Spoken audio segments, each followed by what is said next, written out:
Hello दोस्तों, आशा करता हूँ आप लोग ठीक होंगे। आज की वीडियो का टॉपिक है, अगर आपका लैपटॉप बहुत ही ज़्यादा हीट कर रहा है और उसकी वजह से आपको हैंग का इशू आ रहा है अपने लैपटॉप में, तो इस वीडियो में इस इशू को ट्रबल शूट करके उसको रिजॉल्व करेंगे। बेसिकली इसके दो रीज़न होते हैं, पहला होता है हार्डवेयर रीज़न, दूसरा होता है सॉफ्टवेयर रीज़न। और सॉफ्टवेयर रीज़न में वायरस का भी इशू होता है, वायरस की वजह से भी आपके लैपटॉप में मतलब हीट का और उसके बाद हैंग का इशू आ सकता है। स्टार्ट करते हैं। पहले हम बात करते हैं हार्डवेयर रीज़न की। तो सबसे कॉमन जो प्रॉब्लम हीट की आती है वो हार्डवेयर की वजह से आती है।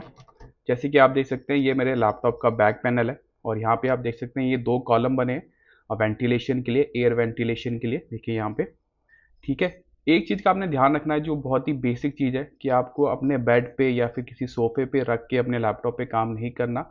होता क्या है कि अगर वेंटिलेशन नहीं होगी, एयर फ्लो नहीं होगा, तो आपका लैपटॉप हीट कर जाएगा। अब बात करते हैं जो सेकंड रीज़न होता है हार्डवेयर में, कि अगर आपके लैपटॉप में यहाँ पे जो हाँ जहाँ पे एयर वेंटिलेशन होते हैं, यहाँ पे अगर डस्ट जमा हो जाएगा ना, तो डस्ट की वजह से एयर फ्लो नहीं होगा, जिसकी वजह से वो हीट होगा। तो सबसे कॉमन जो रीज़न होता है वो डस्ट की वजह से होता है। अगर आपके जहाँ पे एयर फ्लो होता है यहाँ पे डस्ट जमा हो जाएगी ना, तो उससे एयर फ्लो नहीं होगा और उससे आपका लैपटॉप हीट होगा। तो इसके लिए आप एक ब्लोअर का यूज़ कर सकते हैं। ब्लोअर से अपने लैपटॉप के जो ये एयर फ्लो के कॉलम बने हुए हैं, इनसे आप डस्ट साफ कर दो, ठीक है।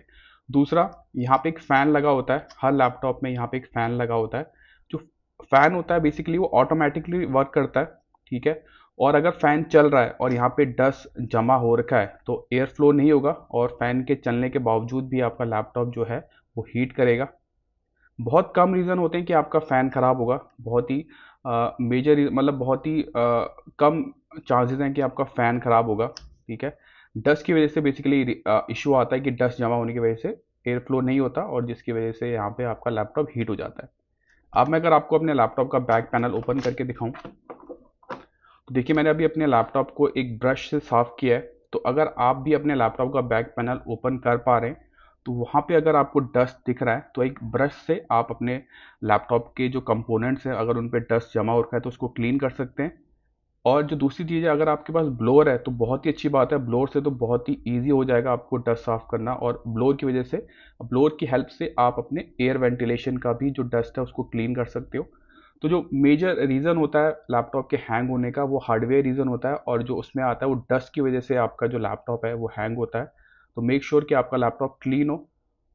और हार्डवेयर में एक चीज़ और आती है, जो आपका इसके अंदर एक सीपीयू चिप लगी होती है, जो प्रोसेसर चिप बोलते हैं उसको हम।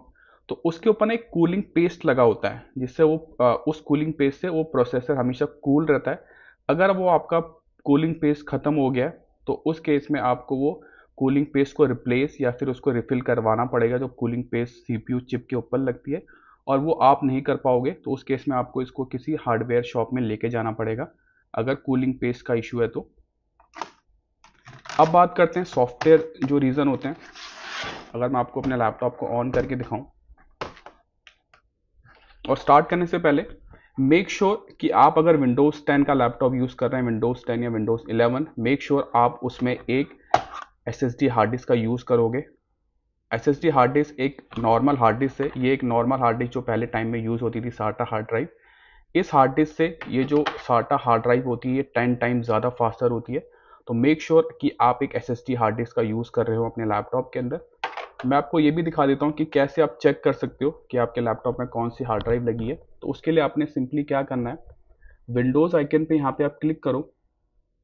यहाँ पे अगर मैं क्लिक करूँ विंडोज़ आइकन पे, और यहाँ पे आप लिखो DEF। जैसे ही मैंने DEF लिखा, यहाँ पर मुझे ऑप्शन मिल जाएगा डिफ्रेगमेंट एंड ऑप्टिमाइज डिवाइसेस। इस पर अगर मैं क्लिक करूँ तो देखिए यहाँ पे ये दिखा देगा मीडिया टाइप में सॉलिड स्टेट ड्राइव। तो मेरे लैपटॉप में एसएसडी लगी हुई है, तो यहाँ पे इसने दिखा दिया मीडिया टाइप के अंदर। अगर आपके केस में ओल्ड वाली हार्ड ड्राइव, साटा हार्ड ड्राइव लगी होगी, तो यहाँ पे सिर्फ लिखा होगा हार्ड ड्राइव, ठीक है। तो इससे आप आइडेंटिफाई कर सकते हो कि आपके लैपटॉप में कौन सी हार्ड ड्राइव लगी हुई है। दूसरा, अगर आप किसी ऐसे सॉफ्टवेयर को रन कर रहे हो या फिर ऐसे कोई गेम को प्ले कर रहे हो अपने लैपटॉप में जो आपके लैपटॉप के कंपेटेबल नहीं है, बहुत ही हैवी गेम है, तो उसकी वजह से भी हीट का इशू आ सकता है। तो उसके लिए आपने क्या करना है, टास्क बार पे यहाँ पे आप राइट क्लिक करो। यहाँ पे आपको ऑप्शन मिलेगा टास्क मैनेजर का, और यहाँ पे आप ना देख सकते हो, ये यहाँ पे आपको टैब दिखा देगा प्रोसेसर, मेमोरी और डिस्क। अगर आप ऐसी कोई गेम प्ले कर रहे हो जिसकी वजह से इन तीनों में से किसी का भी जो परसेंटेज है वो 100% को टच कर रहा है, तो उस केस में भी आपका लैपटॉप हीट होगा। तो मेरा रिकमेंडेशन यही होगा कि ऐसी गेम और ऐसे सॉफ्टवेयर को अपने लैपटॉप में प्ले ना करें जो इस लैपटॉप के कंपेटेबल नहीं है। तीसरा जो इशू आता है सॉफ्टवेयर में कि अगर आपके सिस्टम में वायरस है तो इसकी वजह से भी आपको इशू आ सकता है। तो विंडोज़ 10 के अंदर एक प्री लोडेड एंटीवायरस आता है, तो उसको भी आप कैसे रन कर सकते हो मैं दिखा देता हूँ। विंडोज आइकन पे क्लिक करो, यहाँ पे आप लिखो एंटीवायरस, आपको ऑप्शन मिल जाएगा रिजल्ट में वायरस एंड थ्रेट प्रोटेक्शन, इस पर आपने क्लिक करना है। और ये जो है ये विंडोज़ का प्री लोडेड एंटीवायरस आता है, बहुत ही पावरफुल है। आपने स्कैन ऑप्शन पे क्लिक करना है।